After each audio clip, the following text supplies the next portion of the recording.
மனம் திரும்பி பிள்ளைகளை போல ஃப்ரெண்ட்ஷிப்பாக எல்லாவற்றையும் மன்னித்து கசப்பெல்லாம் தூக்கி போட்டு எல்லா காரியம் எடுத்து போட்டு நாம் தெய்வ சமூகத்தில் ஒருமனப்பட்டால் நிச்சயமாக இந்த சிட்னி அவங்களால் கலக்க முடியும். நாம் ரட்சிக்கப்பட்டு 10 வருஷம் என்னால் கலக்க முடியல, இனிமே கலப்பீங்க. ஆமென். ரட்சிக்கப்பட்டு ஒரு ரொம்ப நாள் ஆச்சு, ஆனால் கலக்க முடியல, நிச்சயமா கலப்பீங்க, இனிமே கலக்க முடியுங்களா? பாசம் நான் நேற்று தான் சொல்லியிருந்தேன்னா இன்றைக்கே கலக்க ஆரம்பிப்பேன். நீங்க எப்ப வந்தீங்க, எத்தனை வருஷம் வந்திருக்கிறது ஆண்டவருக்கு முக்கியம் இல்லை.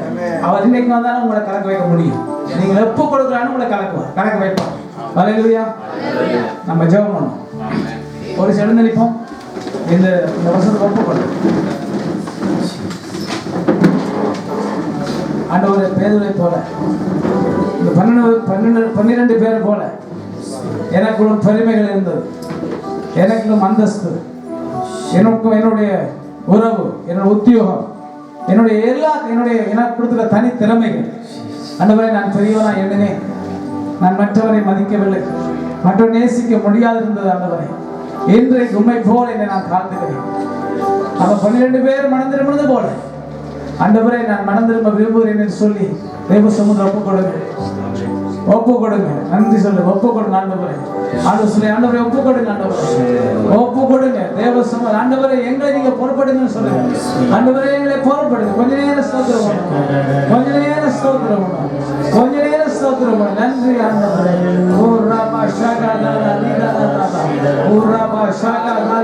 நன்றி ஆண்டவரே. ஒரு புதிய அபிஷேகம், ஒரு புதிய வல்லமை இன்றைக்கு ஒரு மனத்தின் ஆவியான கிரியை செய்வார். ஒரு மனத்தின் ஆவியான கிரியை செய்யட்டும். எல்லா இருதயங்களை விட்டுக் கொடுங்க, இருதயங்களை விட்டுக் கொடுங்க. கர்த்தர் கிரியை செய்யட்டும், கர்த்தர் கிரியை செய்யட்டும். ஒருவன பலவீனமாக இருந்தால், சுகவீனமாக இருந்தால் கர்த்தர் சுகம் கொடுப்பார். ஆண்டவர் பாஸ்டர், இதுவரைக்கும் அநேக வைத்தியரால் கைவிடப்பட்டேனே என்று நினைத்தால் கூட இன்றைக்கு கர்த்தர் சுகம் கொடுக்க முடியும். அவர் அற்புதர். அப்படி இருக்கிறார், ஒப்பு கொடுங்க. அப்படி இருக்கிறார், தேவ சமூகத்தில் ஒப்பு கொடுங்க. கர்த்தர் சுகம் கொடுக்க வல்லவர், அவர் அற்புதம் செய்ய வல்லவர். இந்த வாழ்க்கையை ஆண்டவரே, நான் வளர்ந்த இந்த நாள் வரையும் சந்தோஷத்தை அனுபவிக்கவில்லை ஆண்டவரே, நான் சமாதானத்தை அனுபவிக்கவே இல்லை என்று சொல்வார்கள்.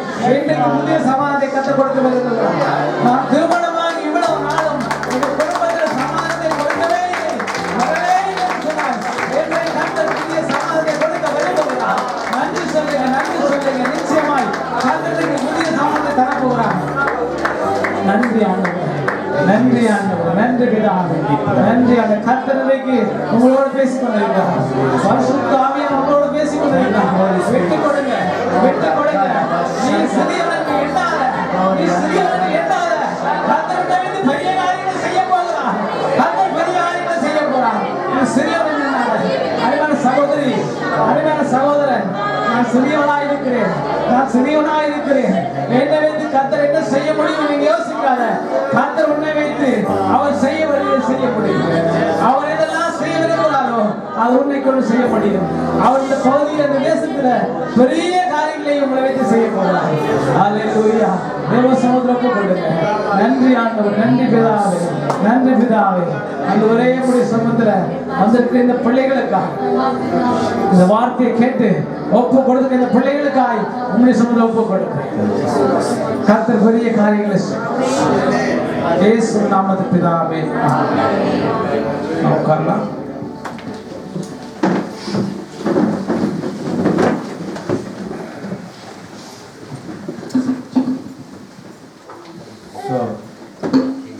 எங்களுடைய தேவ செய்தியை வழங்கிய எங்கள் பாஸ்டர் ரொம்ப சபை சார்பாக நாங்கள் நன்றிகளை தெரிவித்துக் கொள்கிறோம். பேசியிருக்கிறார். ஆமேன். எத்தனை சொல்றீங்க ஆண்டவரோடு பேசியிருக்கிறாங்க. ஆமேன். அவருக்காக ஜெபித்துக் கொள்ளுங்கள். ஆண்டவர் இன்னும் அதிகமாக தன்னுடைய ஊழியத்தில் அவரை பயன்படுத்த வேண்டும். அவருடைய சபைக்காக நீங்கள் உங்களுடைய ஜெபத்தில் நீங்கள் ஜெபித்துக் கொள்ளுங்கள். சபையில் ஒரு பெரிதான ஒரு விருத்தி, சபையில் ஒரு பெரிதான வளர்ச்சியை கர்த்தர் உருவாக்க வேண்டும் என்று சொல்லி தனிப்பட்ட ஜெபத்தில் நீங்கள் ஜெபித்துக் கொள்ளுங்கள். நாங்கள் இப்பொழுது கடந்து செல்வோம். நாங்கள் சாட்சி பதிக்காக நாங்கள் கடந்து செல்வோம். ஸோ அதை வழங்குவதற்காக எங்கள் மத்தியில் நிலோவில் வந்திருக்க ஸோ கரங்களை தட்டி அவர் வரவேற்கிறோம்.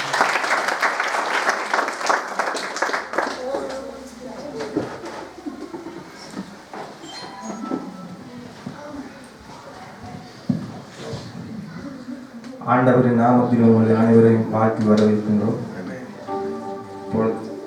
நான் ஒரு வசனத்தை தொடர்ந்து உங்களோடு பேசப்போம். மத்தேயு 18:11-28 வருத்தப்பட்டு பாரம் சுமப்பவர்களே, நீங்கள் எல்லோரும் என்னிடத்தில் வாருங்கள், நான் உங்களுக்கு இளைப்பாறுதல் தருவேன். அதுக்கு ஒரு உதாரணம் சொல்லிக்கொண்டு நான் சாட்சி பகுதிக்கு கடந்து செல்ல போகிறேன். நாங்கள் ஒரு பயணம் செய்யும்போது பஸ்ஸில் பயணம் செய்யறோம். அப்பொழுது ஒரு சூக்கேஸ் பெட்டி ஒன்று கொண்டு போகிறோம். அது பாரமாக இருக்கிறதுனால அந்த பஸ்ஸில் ஓரமாக அதை வைத்து விட்டு நாங்கள் நிற்கிறோம். அதே போல் இங்கே வந்திருக்கிற அனைவரும் உங்களுடைய வருத்தங்கள், பாரங்கள், என்ன துன்பங்கள் இருந்தாலும் அதை ஆண்டவரிடத்திலே இறக்கி வையுங்கள். அப்பொழுது இப்பொழுது என்னுடைய சாட்சி ஒன்றை சொல்லி உங்களை ஆண்டவருக்குள்ளாக கொண்டு செல்ல போகிறேன். என்னுடைய சாட்சி பெரிய சாட்சி. நான் 2011ஆம் ஆண்டு ஆண்டவரை ஏற்றுக்கொண்டதுக்கு பிறகு நிறைய பாவங்கள் எல்லாம் செய்திருக்கிறேன். குடிச்சிருக்கிறேன், சிகரெட் பற்றிருக்கிறேன், கஞ்சா எல்லாமே செய்து கொண்டு நான் ஆண்டவரை ஏற்றுக்கொண்டு பாவங்கள் தான் செய்து கொண்டு இருந்தேன். வெளியால் பார்க்கும்போது ஆண்டவர் பிள்ளையாக இருந்தேன். ஆனால் உள்ளுக்குள்ளே நான் நிறைய பாவங்கள் செய்து கொண்டிருந்தேன். அப்பொழுது என்னோட கூட இருந்தவர்கள் எல்லாம் என்னை வெறுத்து நான் நிறைய துன்பங்களுக்குள்ளாக சென்றேன்.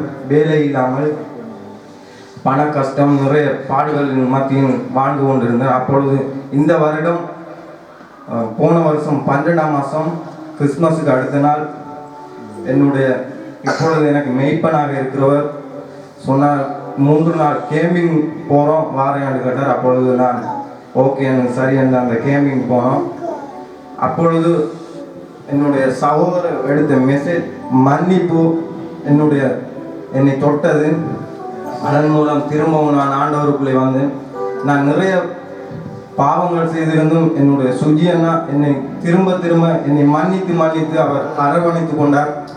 அப்பொழுது அதை உணர்ந்து நான் அந்த மன்னிப்பு மூலம் தொடப்பட்டேன். ஆண்டவருக்குள் இப்பொழுது நான் ஓடிக்கொண்டிருக்கிறேன். ஆண்டவர் என்னை உயர்த்தி கொண்டே இருக்கின்றார். இன்றைய நாளில் என்னிடத்தில் ஒரு ரூபா காசு கூட இல்லாமல் இருந்தபோது ஆண்டவர் நிறைய வேலைகளை தந்து இன்றைய நாளிலே கல்யாணத்தை முடித்து வைத்திருக்கிறார். இப்பொழுது உங்களுக்குரிய சாட்சிகளை ஆண்டவரின் மகிமைக்காக நீங்கள் சொல்லுங்கள்.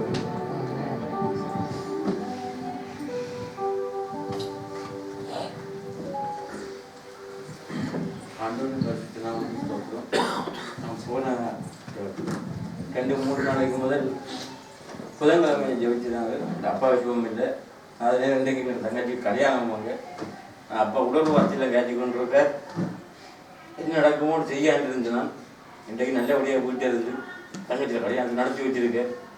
ஆண்டவருக்கு நன்றி கொடுத்தாங்க.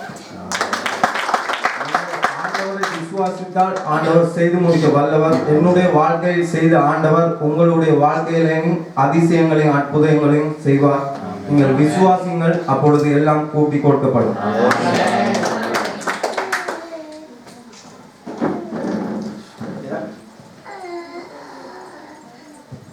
எனக்கு ஒரு சாட்சி வந்திருக்கு. நான் வேலைக்கு சேர்ந்து இப்போ குறுகிய மாதம் தான், ஒரு 2 மாதம் இருக்கும். எனக்கு தந்தது 6 hours. ஆனால் எனக்கு முதல் வேலை செய்யவங்களோ 5 மாதம் 6 மாதம் வேலை செய்யவங்களோ ஒருவர் இருக்கிறாங்க. ஆனால் எனக்கு இந்த போன வீக்கில் எனக்கு ஃபுல் டைம் வேலை தந்தது அந்த கத்துரை கிருபைக்காக சொல்லுவேன். எல்லாருக்கும் வணக்கம். நான் மெல்பர்ன்லேருந்து இங்கே வந்து 8 மாதம் ஆச்சு. ஆனால் மெல்பர்னில் ஒவ்வொரு ஞாயிற்றுக்கிழமை சேர்ச்சுட்டு போய் கும்பிட்டு கொண்டே இருப்போம். ஆனால் இருந்தாலும் சந்தோஷமாக இருக்கிற மன வேதனையோடு இருந்தோம். அப்போ நான் சிட்னிக்கு வரும்போது யோசித்தேன், இங்கே எவ்வளோ கவலை துன்பம் இருந்தாலும் ஒவ்வொரு ஞாயிற்றுக்கிழமை சேர்ச்சுக்கு போகிறனால சரி சந்தோஷமாக இருக்கணும். ஆனால் இந்த சிட்னிக்கு போனால் இந்த வாய்ப்பு கிடைக்குமோ தெரியாது, மிச்ச கவலையோடு தான் இங்கே வந்தேன். ஆனால் இங்கே வந்து ஒவ்வொரு ஞாயிற்றுக்கிழமை போகிறதுக்கு எனக்கு ஆண்டவர் உதவி செஞ்சிருக்காரு. நான் இப்போ சந்தோஷமாக இருக்கேன்.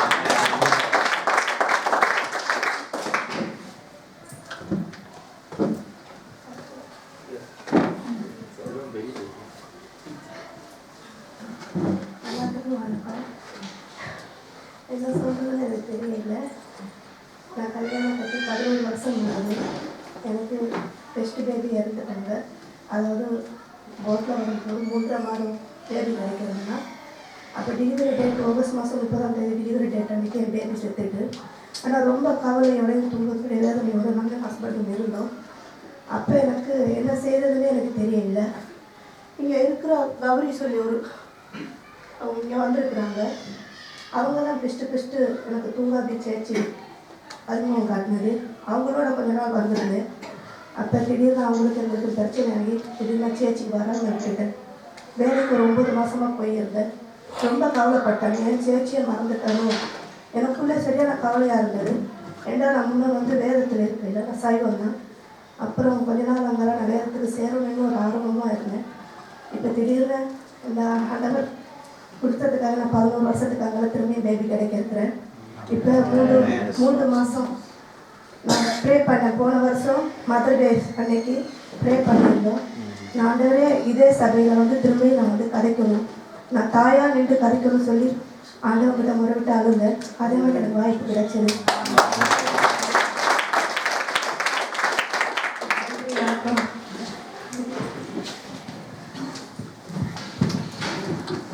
கர்த்தருடைய நாமம் மகிமைப்படுவதாக. நான் இந்த கிழமை வசி பண்ண வேண்டியதாக இருந்தது. அப்போ நேற்றைய நாள் நான் வேலைக்கு போயிருந்தேன். முழுதாக இந்த மனம் முழுக்க வசிப்பு ப்ராக்டிஸ்க்கு போகணும்னு இருந்தது. அதனால் நான் எதையுமே தவற விடுவது இல்லை. அதனுடைய நாமத்துக்காக நேற்று நான் காலையில் வேலை செய்ய வேண்டிய கட்டாயத்துக்கு தள்ளப்பட்டு ஒரு கத்தி எடுத்தேன். அப்போ அது கவருக்குள்ளே இருந்தது. அந்த கவரை வாயில் வச்சு கடிக்க முடியல, என்னை விளையாண்டு வெட்டுப்பட்டது. இல்லை, நான் உடனே கடவுளை ஏன் இந்த சோதனையை நினைச்சிட்டு உடனே கொஞ்சம் நேரம் சேவியை அப்படியே மாத்திரம் ரத்தம் வருவதை தடுக்க முடியவில்லை. அப்போ உடனே எங்களோட பஸ் வந்து சொன்னாங்க, நீ வீட்டை போ, இல்லாட்டி வைத்தியசாலைக்கு போகும். இப்போ நான் உடனே தனியாக அந்த இடத்துல என்னென்னு ஜிபிச்சுட்டு கடவுளை நீயே பார்த்துக்கொள்ளும் சொல்லி அந்த வேலையை தொடர்ந்து செய்துட்டு அந்த ரத்தம் உடனே நின்றது. ஆனாலும் பின்னேரம் வசிப்பு செய்யணும், நான் ப்ராக்டிஸ் பண்ணக்குள்ளே ரத்தம் வந்தது. ஆனால் எந்தவித வேதனையுமே எனக்கு காட்டவும் இல்லை, கொஞ்சம் கூட தெரியவும் இல்லை. இன்னைக்கு கூட வசிப்பு செய்யக்குள்ள கூட எந்தவித வேதனையும் இல்லை. நான் இப்படி தொட்டு அமர்த்துக்கிறேன், எந்த வேதனையுமே இல்லை. நேற்று 2ஆக விரும்பியிருந்த காயம் எந்தவித நோவும் இல்லாமல் இயேசப்பா தாமே என்னை காத்த கிழமைக்காக கர்த்தருடைய நாமத்தை ஊற்றுகிறேன்.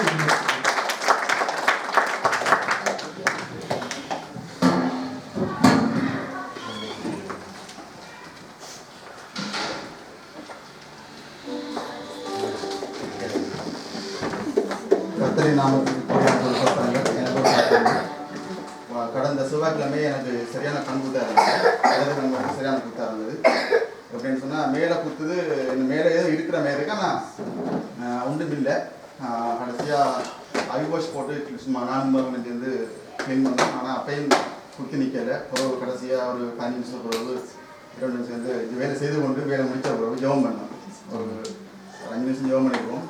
5 நிமிஷத்தில் ஆண்டவர் எனக்கு தொட்டார்.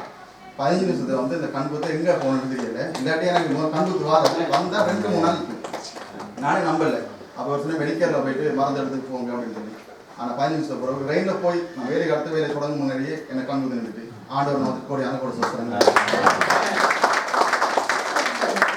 நானும் ஆண்டவரை மகிமைப்படுத்துகிறேன். நான் வேலைக்காக கடந்து சென்றிருந்த பொழுது ஹைவேலேருந்து நான் எக்ஸிட்டுக்காக வெயிட் பண்ணி காத்திருந்தேன். அங்கேருந்து வாகனம் வரும், இங்கேருந்தும் போகலாம். எக்ஸிட் ஒரு வழி தான். எனக்கு முன்னால் ஒரு கார் ஒன்று வெயிட் பண்ணி கொண்டிருந்தது. அங்கேருந்து பெரிய ட்ரக் ஒன்று ஹைவேல வந்து எனக்கு முன்னால் வெயிட் பண்ணி கொண்டிருந்தேன். அந்த காரை நேரடியாக கொண்டு அடிச்சான். நான் பார்த்துட்டே இருக்கேன். நான் கொஞ்சம் ஓவர்டேக் பண்ணியிருந்தேன்னா அதில் நான் இருக்க வேண்டியார் அடித்து நான் நினச்சேன் அந்த கார் என்னை பார்த்து வந்து கொண்டே இருக்கேன். முன்னால் அந்த கார் பக்கத்தில் நான் பின்னாலேயும் எடுக்க இல்லாது, சைட்லேயும் எடுக்க இல்லாது, இங்கே போக மூவ் பண்ணிடலாது. ஆண்டவர் என்று பேசாமல் இருந்தேன். அந்த கார் வந்து என்னோடய காரோட இப்படி வந்து ஸ்டொப்பாகி எப்படி நின்றது. எந்த ஒரு ஆபத்தும் இல்லாமல் ஆண்டவரை காத்துக்கொள்ளும். நன்மை கூடும். வேறு சாட்சியம்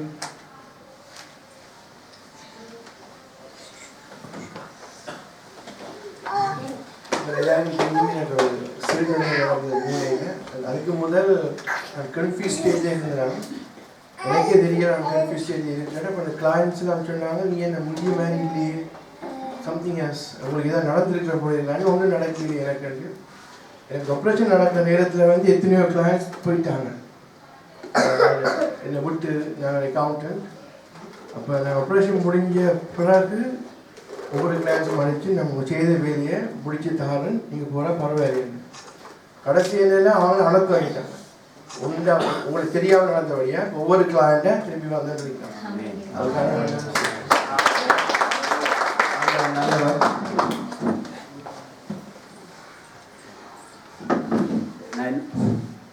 இந்த சாட்சியை நான் பிறகு சொல்கிறேன். நான் வந்து உங்கள் எல்லாத்தையும் கேட்டுக்கிறேன். இதில் யாருக்கும் தயவு செய்து எம்மதமும் சம்பந்தமும் இருக்காது. நீங்கள் எதை தேவனை நம்பினா அது கூடமா முழுமையாக இருக்கணும். அப்படி நம்பிக்கை இல்லைன்னா ட்ரை பண்ணி நம்புங்க. அதை நம்புங்க, அதான் உண்மை. நான் எம்மதமும் சம்பந்தம் அப்படின்னு இருந்து தேவனை நம்புறது இந்து வந்து அதையும் கும்புறது அப்படி இருக்காது யாரும். ஆனால் எந்த சாட்சியை நான் இன்னொரு நாளைக்கு பெருமைப்படுத்துவது மனசு சொல்லுவேன்.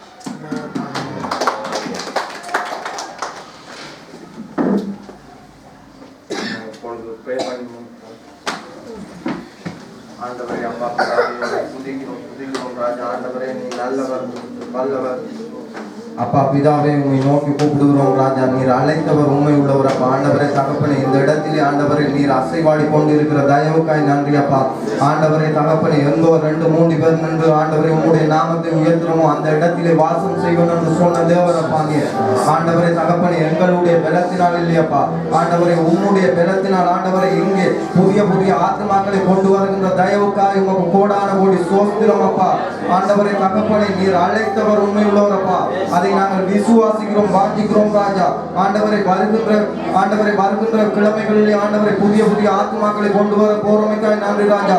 ஆண்டவரை இந்த இடத்தை ஆண்டவரை நீர் தேர்ந்தெடுத்தவர் அப்பா. அதற்காக நன்றி ராஜா. ஆண்டவரை இந்த சாட்சி சொன்ன ஒவ்வொரு பிள்ளைகளையும் ஆசீர்வதியும் ஆண்டவரை, சாட்சி சொல்லாத பிள்ளைகளையும் ஆசீர்வதியும் அப்பா.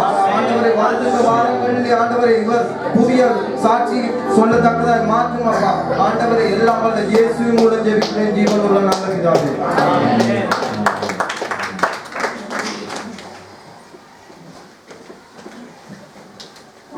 இந்த வார்த்தையினாலே இங்கே நாள் ஆசீர்வதிக்கப்பட்டீர்கள்.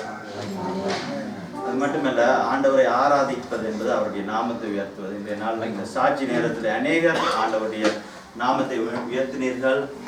அது ஆண்டவருக்கு அந்த மகிமையெல்லாம் இன்றைய நாளும் நாங்கள் சில அறிவித்தல்களை கூறி நாங்கள் இதை முடிவு செய்ய போகின்றோம்.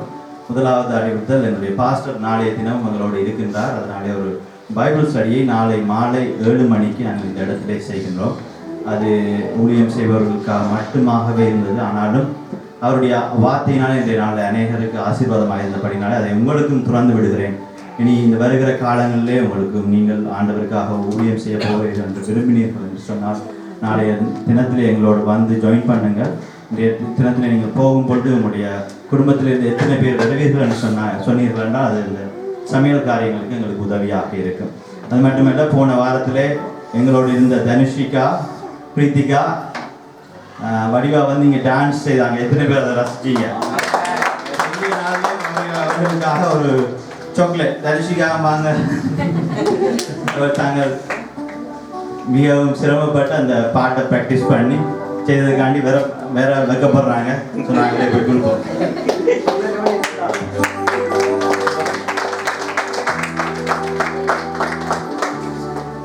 நாங்கள் ஜெபித்து இந்த கூட்டத்தை முடித்துக் கொள்வோம். மகிழ்ந்து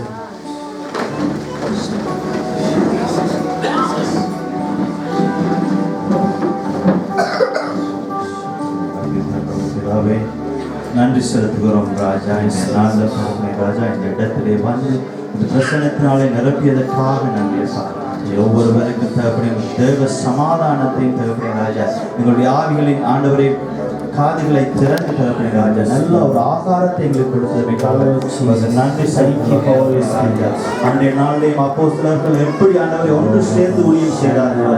இன்றைய நாளும் தேவைப்படி ராஜா நாங்களும் ஒருமனப்பட்டு தேவைப்படி ராஜா உமது ஊழியத்தை செய்து உமது ஆண்டவரை ராஜ்யத்தை கட்டும்படியாக ஆண்டவரை தேவைப்படி ஒவ்வொருவரையும் ஆசீர்வதியும் தேவைப்படி ஆண்டவரை ஞானமும் தெளிவும் உள்ள ஆவியை எங்களுக்கு தாரும். அது வேதத்தின் ஒவ்வொரு ஆண்டவரை தேவைப்படி ராஜா வார்த்தையையும் நாங்கள் விளங்கிக் கொள்ளும்படியாக அதனுடைய புதிய சாயல்களை நாங்கள் ஆண்டவரை அறிந்து கொள்ளும்படியாக ஆண்டவரே ஆவியானவர் நீர் எங்களுக்கு உதவி செய்யும்படியாக ஜெபிக்கிறோம். ஆண்டவரே வந்திருக்கிற ஒவ்வொருவரோடும் ஆண்டவரே ஒரு பாதுகாப்பின் கரம் இருக்கட்டும் ராஜா. இந்த வாரத்திலே வருகிற ஆண்டவரை எல்லா சாதாரண அம்புகளையும் ஆண்டவரை இயேசு கிறிஸ்துவின் நாமத்தினாலே தகர்த்து போடுகிறோம். ரத்த கோட்டைகளை ஆண்டவர் ஒவ்வொருவரையும் வைக்கிறோம். பாதுகாத்து கொள்ளும் வழி நடத்தும் இயேசு கிறிஸ்துவின் நாமத்திலே ஜெபிக்கிறோம். நல்ல பிதாவே ஆமென். அப்படியே நாங்கள் எல்லோருமாக சேர்ந்து ஆத்மாவே கர்த்தரை ஸ்தோத்திரி, என் முழு உள்ளமே அவருடைய பரிசுத்த நாமத்தை ஸ்தோத்திரி. என் ஆத்மாவே கர்த்தரை ஸ்தோத்திரி, அவர் செய்த சகல உபகாரங்களையும் மறவாதே. ஆமென் ஆமென். நம்முடைய கர்த்தர்